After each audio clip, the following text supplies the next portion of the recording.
Picture this. It's the middle of the night. You're asleep in your cabin when suddenly an alarm goes off, lights flash, announcements echo through the ship, but everything feels rushed, confusing, and unfamiliar. Now here's the problem. Most passengers only remember the main evacuation routes, the ones shown during safety drills. But in real situations, those routes can become crowded, blocked, or delayed. And that's where knowing the right paths can make all the difference. Because in this video, in a real maritime emergency, the main stairwells are the first places to become death traps due to overcrowding. What if the path to your lifeboat is blocked? Today, we are exposing the 11 cruise evacuation routes that could save you. Routes most passengers never notice until it's too late. In fact, there have been real situations where passengers who knew alternative exits moved faster and avoided dangerous bottlenecks, while others were stuck waiting with no clear direction. So stick with me, because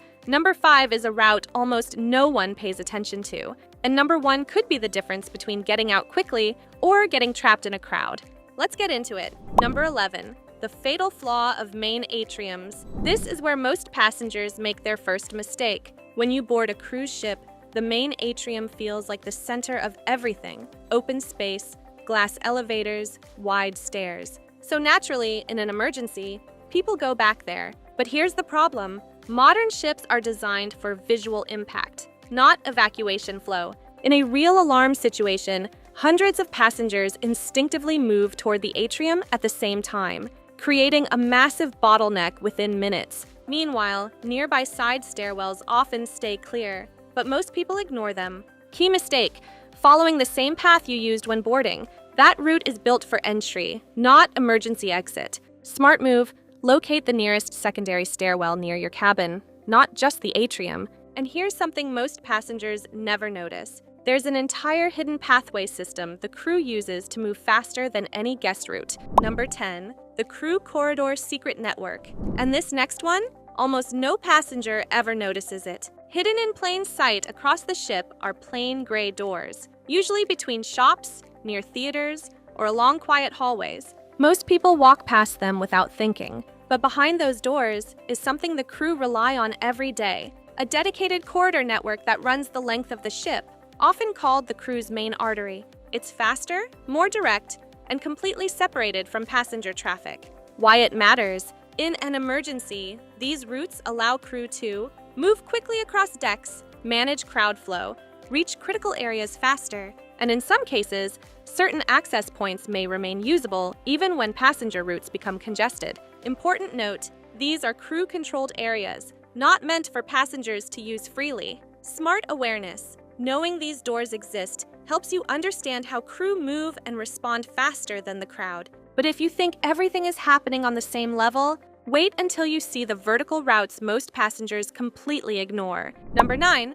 Vertical bypasses and hidden stairwell zones. Most passengers think movement is only forward or backward, but in an emergency, vertical movement is what actually saves time. On a cruise ship, the obvious routes are the main stairwells near the atrium, but there are also less noticeable staircases located at the far front and far back of the ship, often near cabin corridors. These areas are sometimes called dead zones because they're quieter and less used during normal days, which is exactly why they matter. In an emergency, while central staircases get crowded, these side stairwells often remain much clearer and faster to use. Why it matters: evacuations aren't just about direction, they're about speed and flow, and the fastest path is often the one least used by the crowd. Key mistake: only relying on central staircases you see every day. Smart move: take a few minutes on day 1 to locate forward and aft stairwells near your cabin.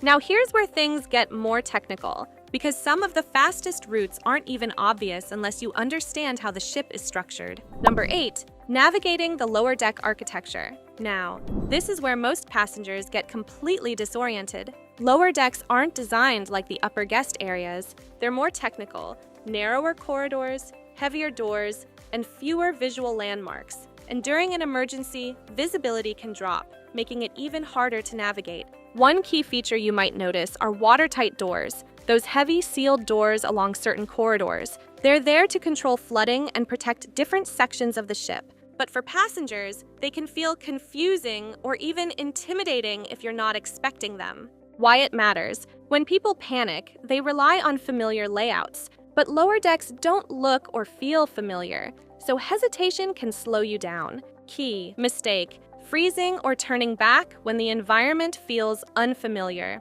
Smart move: pay attention to deck signs and directional markings. They're designed to guide you even in low visibility. But even with signs, most people miss the simplest guidance system right in front of them. Number 7. The emergency lighting pathways you're missing. And this next one, it's right in front of you, but almost no one follows it. In an emergency, visibility can drop fast. Smoke, low lighting, confusion. So, cruise ships are designed with a backup guidance system most passengers ignore. Low-level lighting strips along the floor and walls. These lights activate during emergencies and are specifically placed low because in smoky conditions, cleaner air stays closer to the ground. But here's what happens. Most people instinctively look straight ahead or at eye level, trying to find exits, instead of following the path that's literally guiding them. Why it matters. These lights are not decorative.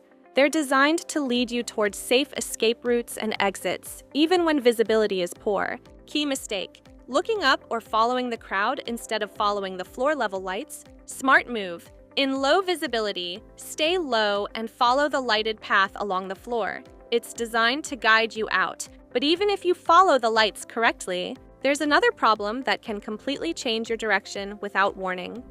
Number 6. The muster station misdirection. Now this next one, almost everyone thinks they already understand it. Before every cruise, you're assigned a muster station, your designated emergency meeting point. Most passengers assume one thing: as long as I know where it is, I'm fine. But here's the problem. In a real emergency, the direct path to your muster station may not be available. Routes can be temporarily blocked, redirected by crew, or congested with passengers. There have been real drills where passengers tried to force their usual path, only to be rerouted at the last second. Why it matters. If you only know one way to your muster station, you can lose time trying to figure out alternatives. Key mistake: relying on just one familiar route. Smart move: always identify at least 2 paths from your cabin to your muster station. If this is helping you see cruise safety in a completely different way, hit that like button. It really helps more people learn these before it's too late. And comment below. Be honest. Did you actually pay attention during your last safety drill? Because coming up next, most passengers make a mistake during emergencies that wastes valuable seconds without even realizing it, and it happens the moment they try to leave their floor. And number 1 is something almost no one thinks about until they're already in a crowded situation. So make sure you stay until the end. You don't want to miss this. Now let's go to number 5. Number 5, the elevator shutdown reality. This is the mistake almost everyone makes, and it costs time immediately. In a real emergency, many passengers instinctively head straight for the elevator. It feels faster, easier, less effort. But here's the reality. Elevators are automatically disabled during emergencies, not just for safety, but to prevent system overload, power failure risks, and passengers getting trapped between decks. There have been real situations where people wasted critical seconds waiting for elevators that were never going to open. Why it matters. Every second counts during an evacuation, and hesitation, especially at the wrong place, can slow you down more than you realize. Key mistake: going to the elevator instead of heading directly to the stairs. Smart move: the moment you hear an alarm, go straight to the nearest stairwell without hesitation. But even if you take the stairs, there's another mistake passengers make when choosing where to go next, and it can lead them to the wrong place entirely. Number 4. The lifeboat deck illusion. This is where a lot of people think they're safe, but they're actually in the wrong place. Once passengers reach the outer decks, many assume, if I can see the lifeboats, I'm already at the right spot. But here's the reality. Not every exterior deck gives you direct access to lifeboat boarding areas. Some decks are designed for leisure, walking paths, viewing areas, open spaces, with no direct entry to embarkation points. There have been cases during drills where passengers reached the lifeboat deck level, but ended up in the wrong section, needing to move again through crowded areas. Why it matters. In an emergency, Moving in the wrong direction, even slightly, can cost time and increase confusion. Key mistake: assuming visibility of lifeboats means you're already in the correct boarding zone. Smart move: follow crew instructions and signage to your assigned muster station and embarkation point. Not just the nearest lifeboat you see, but even when you're heading the right way, there's something inside the ship that can completely change how people move, without warning. Number 3, the smoke flow trap in midship corridors. And this next one, you won't see it coming, but it changes everything. In an emergency involving fire, one of the biggest dangers isn't just the flames, it's how smoke moves inside the ship. Midship corridors, the central hallways, are often connected to larger ventilation pathways. When systems shut down or airflow changes, smoke can accumulate faster in these central areas, reducing visibility and making movement harder. Meanwhile, side corridors or areas closer to stairwells can sometimes remain clearer for longer. There have been real safety scenarios where visibility dropped quickly in central hallways, while nearby alternate paths stayed more passable. Why it matters. When visibility drops, hesitation increases, and that's what slows people down. Key mistake: staying in central corridors just because they feel familiar. Smart move: move towards stairwells or side passages and stay low where visibility is better. But even if you avoid the smoke, there's another challenge that can physically stop your movement unless you know how to handle it. Number 2, watertight door barriers. This is the moment where movement can suddenly stop without warning. On lower decks and certain corridors, you'll find heavy watertight doors. They're not like normal doors. They're designed to seal sections of the ship to prevent flooding or contain damage. And during an emergency, some of these doors can close automatically, be controlled by crew, or restrict movement between sections. There have been drills where passengers reached these doors and hesitated, unsure if they should pass through or wait. Why it matters. These doors are critical for the ship's safety, but they can slow you down if you're not expecting them. Key mistake: freezing or turning back when you encounter a sealed or heavy door. Smart move: follow signage and crew instructions. These doors are part of the evacuation system, not obstacles. And finally, there's one thing that determines whether you move smoothly or get stuck with the crowd. Number 1, the crowd flow trap. And this is the one mistake that changes everything.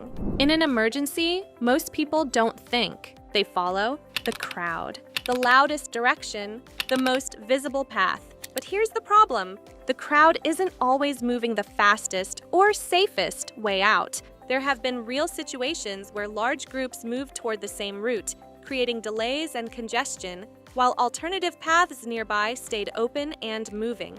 Why it matters. In high-stress situations, crowd behavior spreads fast, and once you're stuck in it, it becomes harder to change direction. Key mistake: blindly following the crowd without thinking about your surroundings. Smart move: stay aware, follow crew instructions, and be ready to take a less crowded route if needed. So, which of these surprised you the most? Or did any of these change how you think about crew safety? Drop your thoughts in the comments. I read everyone. If you want more travel hacks, crew secrets, and tips that actually help you stay safe and prepared, don't forget to like and subscribe.